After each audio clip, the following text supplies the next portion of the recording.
At 60, most people don't cry over what they did. They cry over what they never dared to do. Missed moments. Unspoken words. Dreams that died quietly. If you're over 40, this might be your last warning. When you reach your 60s, something strange happens.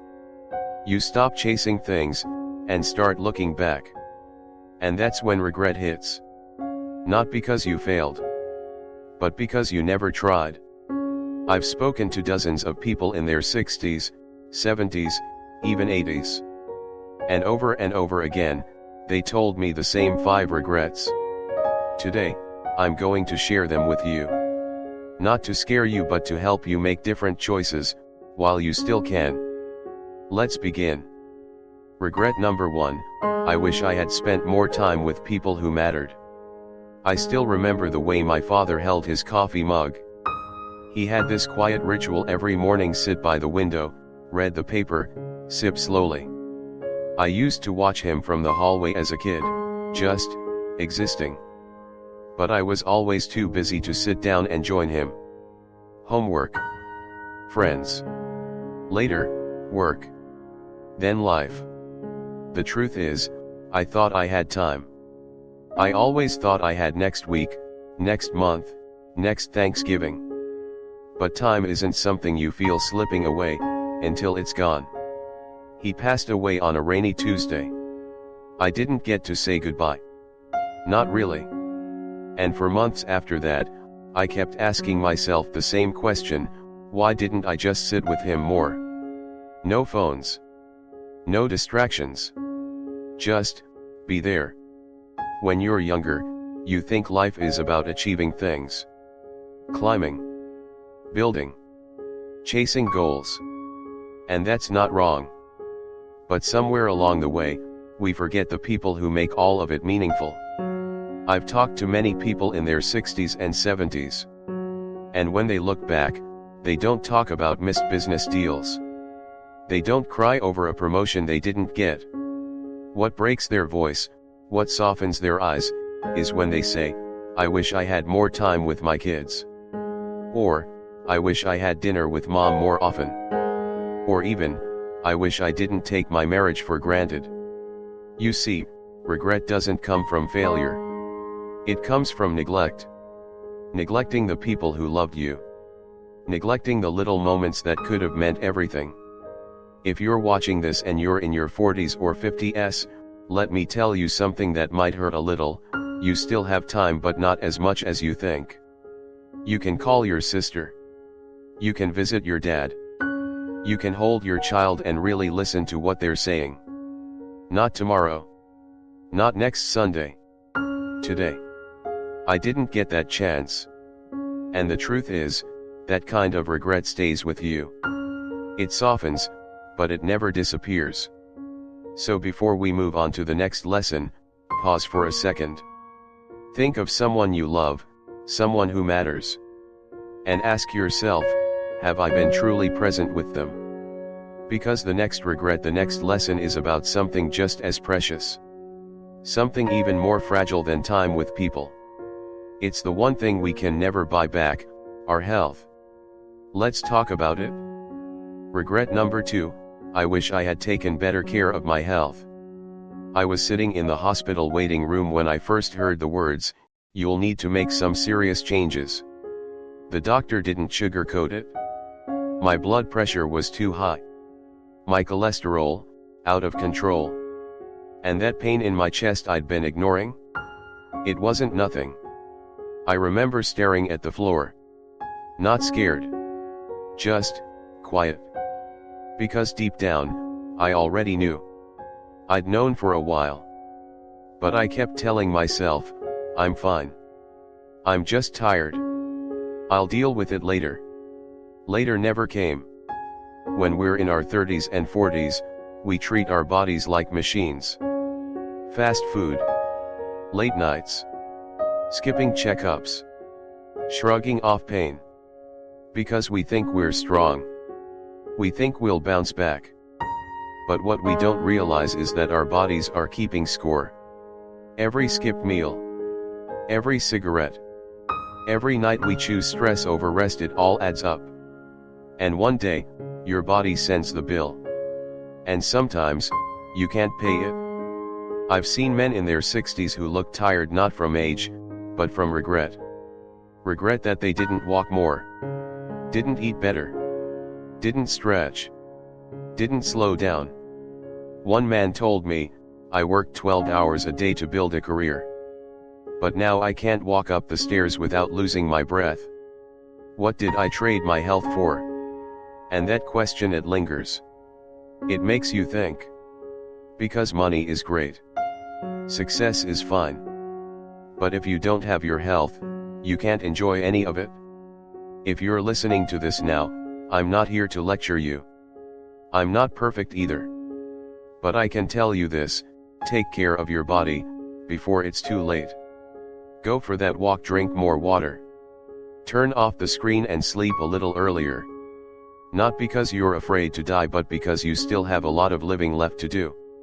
In the last lesson, I asked you to think of the people who matter.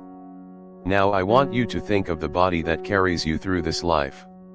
It's the only one you'll ever have. And it's worth protecting. Because the next regret, the one that's coming, has nothing to do with your heart, or your health. It has everything to do with your soul. Let's talk about living for yourself, not for others. Regret number 3, I wish I had lived for myself, not for others. I was 46 when I realized. I didn't even know what I wanted anymore. For most of my life, I did what was expected of me. I studied what my parents told me to study. I married when everyone said it was time. I took the stable job. Smiled at the right moments. Nodded when I didn't agree. And somewhere along the way, I disappeared. It wasn't sudden. It was slow. Quiet. Like a candle burning out, one choice at a time. I said yes when I wanted to say no. I stayed silent to avoid upsetting others. I wore masks so often, I forgot what my real face looked like. And the scariest part? Everyone thought I was happy. Even me sometimes. But at night, when the world went quiet, there was a little voice inside that whispered, "This isn't your life." I met a woman in her 70s last year. Sharp mind, gentle smile. She told me she spent 40 years being the wife, the mother, the peacemaker. But she never once asked herself, "What do I want?" She said, "I lived my whole life being good. Good daughter. Good wife. Good employee. But I was never me." And then she said something I'll never forget, "I wish I had disappointed more people, so I could have been true to myself." That hit me like a brick. Living for others sounds noble. But if you lose yourself in the process, it becomes a slow kind of death. You start shrinking, until you no longer recognize your own soul in the mirror. So if you're over 40, maybe 50. I want to ask you something, are you still trying to be the person your parents wanted? Are you still afraid to let others down, even if it means letting yourself down first? Because here's what I've learned, people will judge you no matter what. So you might as well live a life you're proud of. In the last lesson, we talked about taking care of your body. But this lesson, this is about caring for your identity. Your truth. Your freedom to choose, to feel, to be. Because the next regret, is tied to fear. The fear of change. Of staying stuck, just because it's comfortable. Let's talk about it. Regret number 4, I wish I had been braver in making changes. I stayed at the same job for 18 years. Same desk. Same drive to work. Same drained feeling every Monday morning.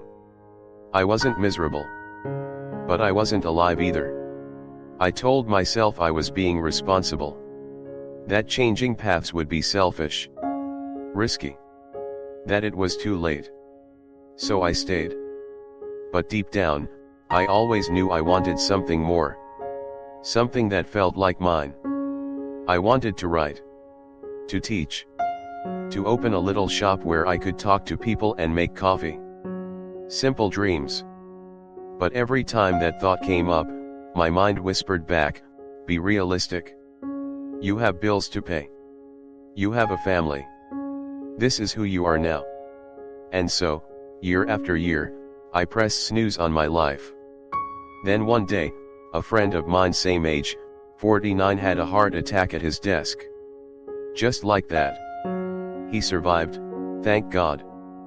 But the next week, he quit. Sold his house. Moved to the coast. Started a surf school. At 50. I asked him if he was scared. He smiled and said, terrified. But not half as scared as I was of spending the next 20 years in a life that wasn't mine. That shook me. Because the truth is, comfort isn't always safety. Sometimes it's a trap. And the longer you stay in the wrong life, the harder it is to remember what the right one looks like. I've met people in their 60s who still replay the chances they didn't take, the relationship they didn't end, the dream they didn't chase, the move they were too afraid to make. Their voices carry the weight of what if. If you're listening to this and you're stuck in a job, a relationship, a version of yourself that no longer fits, I want you to know, you are allowed to change. Even now. Especially now. No one gets to tell you it's too late. Not your past. Not your fears. Not even your age. In the last lesson, we talked about living for yourself. But this is about having the courage to become that person. Because the final regret, the one that haunts the quietest moments, is about something most of us leave unsaid. The things we should have told the people we loved, before it was too late. Let's talk about that. Regret number 5, I wish I had told people how I really felt. There's this moment I think about often. I was at my mother's bedside, holding her hand. She was quiet. Peaceful. Her breathing had slowed, her fingers soft in mine. And in that moment, 1,000 words rose up inside me. Thank you, Mom. I love you. I'm sorry I didn't say it more. But all I managed to whisper was, I'm here. After she passed, I kept replaying the moments I missed. The times I was too proud, too distracted, too late. I never told her how much I appreciated her sacrifices. How her warmth made me feel safe. How her strength shaped who I became. I thought she knew. And maybe, she did. But I still wish I had said the words. You see, the biggest regrets aren't about things we did. They're about the things we left unsaid. The apology never spoken.